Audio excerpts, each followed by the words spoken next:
Alors, par ailleurs, de nouvelles formes de monnaie apparaissent à côté des pièces.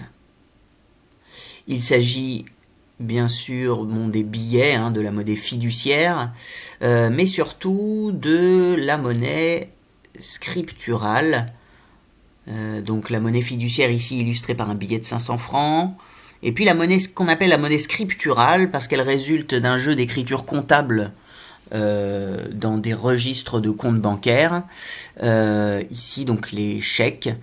Mais au titre de la monnaie scripturale, aujourd'hui on peut compter aussi les virements bancaires, c'est une écriture comptable.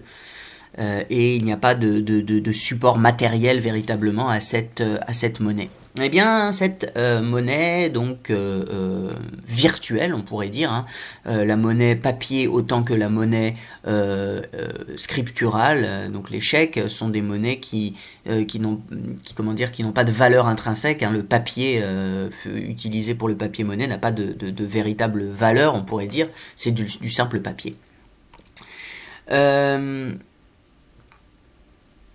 Alors, cela dit, cette diapo nous le montre, les Français sont bien en retard par rapport à l'Angleterre quant à l'utilisation de ces nouvelles formes de monnaie, donc qui peuvent s'affranchir donc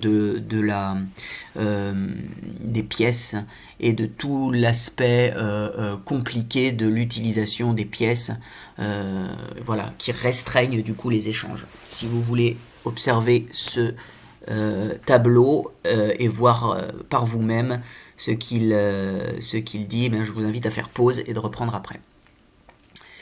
Par ailleurs, la bourse qui a été créée en 1809 à la bourse de Paris par Napoléon Ier devient au cours du Second Empire la seconde bourse en Europe derrière celle de Londres, et les facilités accordées à l'investissement boursier la font se développer, mais encouragent aussi en contrepartie la spéculation. Ici à droite, on a une action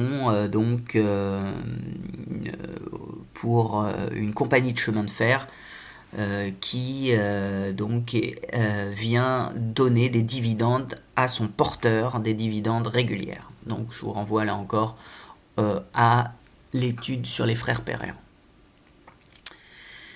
Ainsi donc, ces capitaux privés vont répondre à la politique de grands travaux qui a été décidée par Napoléon III. Une politique de grands travaux que l'État donc va amener pour l'aménagement rural par exemple, le drainage de la Sologne par exemple, ou des dombes qu'on va assécher pour pouvoir mettre en culture.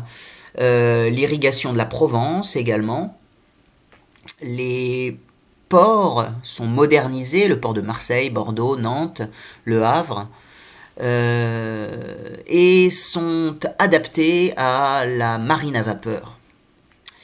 Les grands travaux sont également réalisés à l'étranger.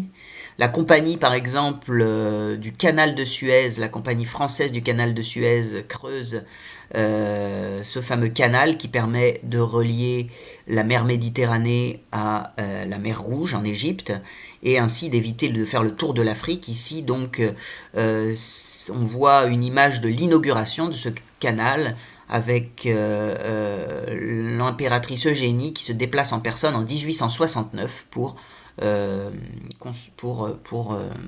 inaugurer ce canal. C'est une construction franco-britannique au niveau des capitaux. L'État, par ailleurs, encourage la construction ferroviaire, et on passe ainsi rapidement de 3500 km, donc au début du règne, à 17 000 km en 1869.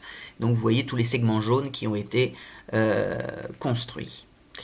C'est une construction qui est réalisée par 6 grandes compagnies, donc privées, mais sous supervision de l'État. La France rentre donc dans l'ère du rail, et les routes ne vont plus guère n'être utilisées que pour le transport à longue distance. Ne vont pas être utilisées pour le transport à longue distance, mais pour le transport à courte distance.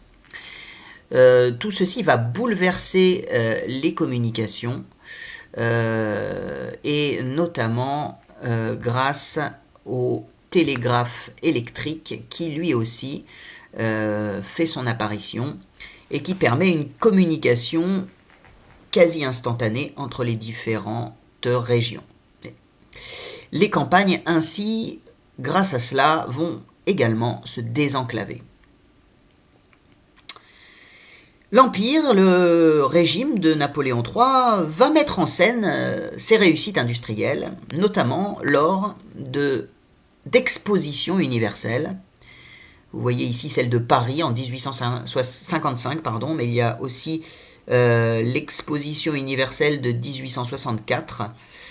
Les visiteurs peuvent y découvrir donc des innovations comme les premières batteuses à grains ou des grands ouvrages d'art, des ponts, par exemple. Dans les campagnes, l'organisation annuelle de comices agricoles, comices, ça s'écrit comme ça, donc de réunions d'exploitants agricoles, est organisée d'abord par la monarchie de Juillet, mais vont devenir obligatoires ces comices à partir de 1851, et elles vont récompenser les pratiques innovantes. Elles vont récompenser donc les pratiques innovantes agricoles. Ainsi, le progrès technique se diffuse même dans les campagnes, et je vous laisse avec